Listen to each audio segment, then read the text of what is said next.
বিএনপির চেয়ারম্যান জনাব তারেক রহমান সাহেবের দেশে ফেরা, তার মায়ের যে স্মরণসভা, জানাজা, এতে অংশগ্রহণ করা এবং এই সময়টাতে বাংলাদেশে থেকে তিনি যে নির্বাচন পরিচালনা করছেন, এর পেছনে দিল্লির গ্রিন সিগন্যাল রয়েছে, ভারতের সঙ্গে তার একটা সমঝোতা হয়েছে, পশ্চিমা দুনিয়ার সঙ্গে তার একটা সমঝোতা হয়েছে। এরকম কথা বিএনপি যারা বিরোধী রয়েছেন তারা দশমুখে প্রচার করছেন।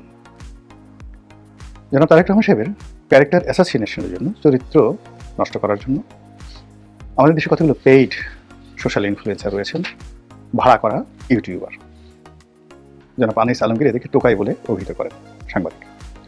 তো তারা সেই নরেন্দ্র মোদীর সঙ্গে, জয়শঙ্করের সঙ্গে, কিংবা যেটাকে বলা হয় ভারতের উত্তরপাড়া মিলিটারি ইন্টেলিজেন্স বা রয়ের সঙ্গে তারেক রহমান সাহেবের কী সম্পর্ক, কী লেনদেন, কী কমিটমেন্ট, এ সকল নিয়ে যে সকল বানোয়াট কথাবার্তা তারা ছড়াচ্ছেন, যেটার বিরুদ্ধে মানে কোনো কথা বলাও যাচ্ছে না, আবার এটা চুপও থাকা যাচ্ছে না।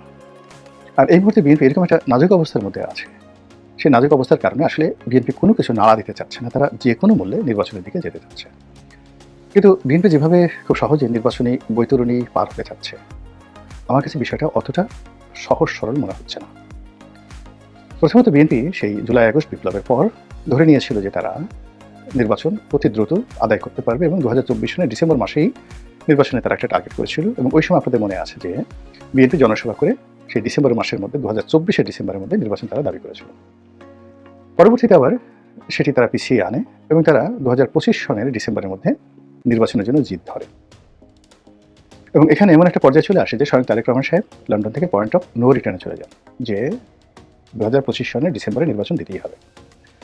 এরপর যখন ডক্টর মোহাম্মদ ইউনূস হঠাৎ করে খুব বিপদে পড়ে গেলেন এবং ওই সময়টিতে তার আসলে তারেক রহমান সাহেবের সাহায্য সহযোগিতা খুব দরকার ছিল, তিনি ইংল্যান্ডে গেলেন।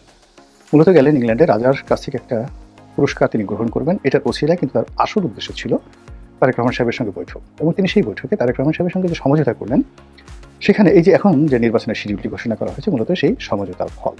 বিএনপি এখন পর্যন্ত ডক্টর মোহাম্মদ ইউনূসের কমিটমেন্ট এবং নির্বাচনের তফসিল এবং ডিসেম্বর মাসের তাদের যে টার্গেট ছিল 2025-এর, সেটার পরিবর্তে 2026-এর ফেব্রুয়ারিতে যে নির্বাচন হচ্ছে, এটার উপর পরিপূর্ণ আস্থা এবং বিশ্বাস রেখে চারিদিকে যে আওয়াজগুলো হচ্ছে, কথাবার্তাগুলো হচ্ছে, কনস্পিরেসির যে সকল শব্দ শোনা যাচ্ছে, সব কিছুকে অ্যাভয়েড করে তারা বিপুল বিক্রমের সামনে এগিয়ে যাচ্ছে।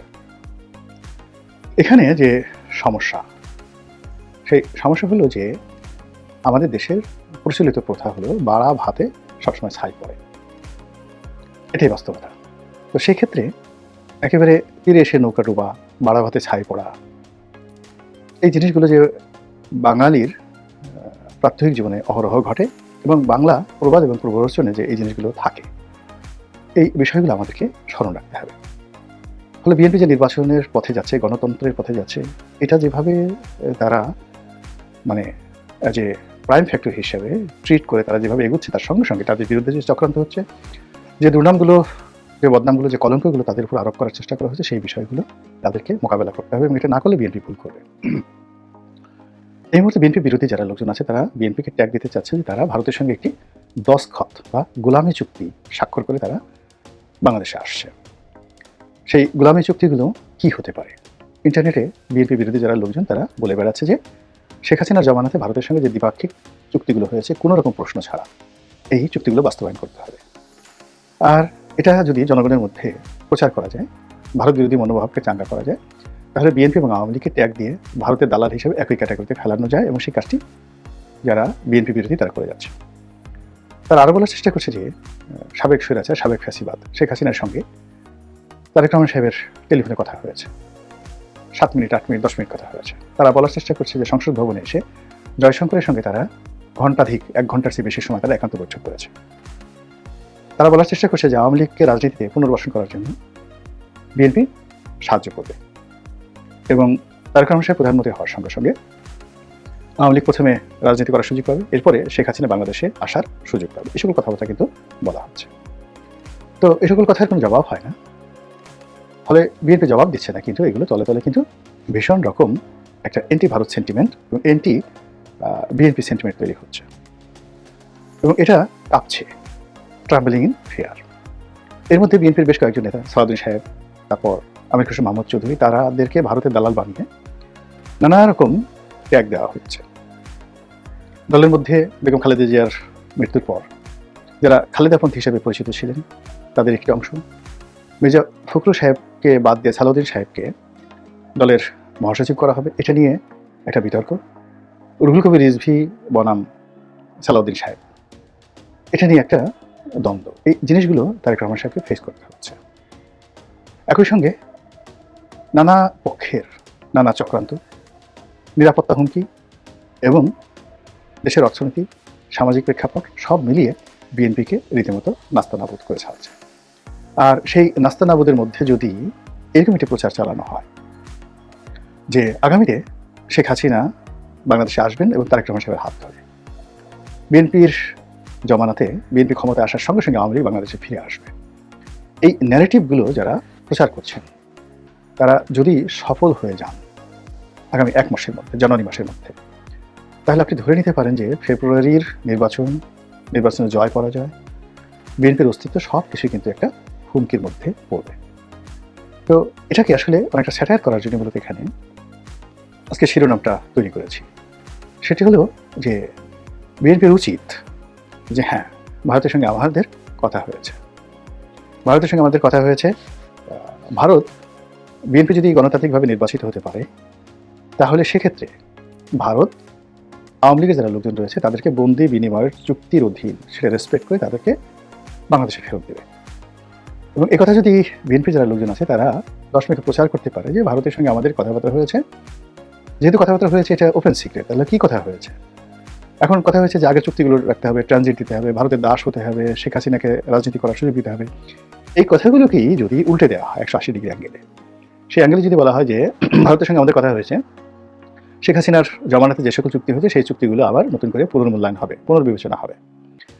এটা কি হবে না হবে পরের ব্যাপার, কিন্তু পাবলিকলি তো এটা পাবলিকলি এই জিনিসগুলো যদি প্রচার করা হয় তাহলে অনেকের মুখ বন্ধ হয়ে যাবে। এগুলো এক।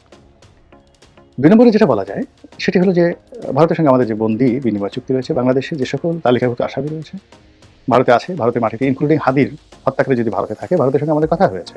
এটা বিএনপির যারা নীতি নির্ধারণী তাদের বলার দরকার নেই, যারা বিএনপির পক্ষে যারা টকশোতে যায়, যাদের কিন্তু অনেকের পদ পদবি নেই, তারাই যদি এই কথাগুলো বলে, একটা আওয়াজ তুলে দেয় যে হাদির হত্যাকারী থেকে শুরু করে অন্যান্য যারা আছে তারা বাংলাদেশে বন্দি বিনিময় চুক্তি অনুযায়ী প্রত্যাবর্তন করা হবে তাদেরকে, এবং স্বয়ং শেখ হাসিনাকে বাংলাদেশে বিচারের মুখোমুখি করার জন্য একটি গণতান্ত্রিক সরকারের অধীনে যে বিচারালয় থাকবে সেখানে ভারত তাদেরকে ফেরত দিতে রাজি। এই কথাগুলো বলার সঙ্গে সঙ্গে যদি বিএনপি আবার বলে যে বাংলাদেশে যে উগ্র ইসলামপন্থী গ্রুপ জাগ্রত হচ্ছে, যে জঙ্গিবাদ জাগ্রত হচ্ছে, যে ফ্যানাটিক মুভমেন্ট চলছে, এবং যেভাবে বাংলাদেশের মাটি ব্যবহার করে ভারতের 7 সিস্টারের উপর আক্রমণ প্রতিহত করতে চাচ্ছে, এই ব্যাপারে ভারত এবং বিএনপি যুগপৎভাবে যার যার সীমানার প্রতি, যার যার মানচিত্রের প্রতি, যার যার দেশের অভ্যন্তরীণ বিষয়ের প্রতি তারা শ্রদ্ধাশীল থাকবে, এবং বাংলাদেশের মাটি ব্যবহার করে যেন ভারতে কেউ কোনো অপকর্ম চালাতে না পারে এই ব্যাপারে বিএনপি দৃঢ় প্রতিজ্ঞ, এবং এটা নিয়ে বিএনপির সঙ্গে ভারতের কথাবার্তা হচ্ছে।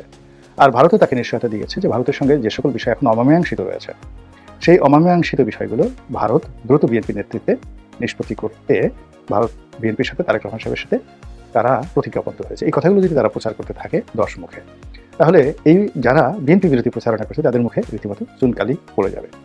এখন বিএনপির স্ট্রং মিডিয়া টিম আছে, তারেক রহমান সাহেবের নতুন প্রেস সেক্রেটারি যোগদান করেছেন, তার ব্যক্তিগত সচিব জনাব সাত্তার সাহেব তিনিও দীর্ঘদিনের অভিজ্ঞতা সম্পন্ন বেগম জিয়ার সঙ্গে দীর্ঘদিন কাজ করেছেন। এখন এই যে সমস্যাগুলো এই মুহূর্তে হচ্ছে নির্বাচনের খুব অল্প সময়, এখানে 1 ঘন্টার মধ্যে যে কোনো পরিবেশ পরিস্থিতি নিয়ন্ত্রণের বাইরে চলে যেতে পারে, 180 ডিগ্রি অ্যাঙ্গেল উল্টে যেতে পারে, সম্ভাবনা এখানে দুরবস্থায় পরিণত হতে পারে, আশীর্বাদ অভিশাপে পরিণত হতে পারে, এনিথিং হ্যাপেন।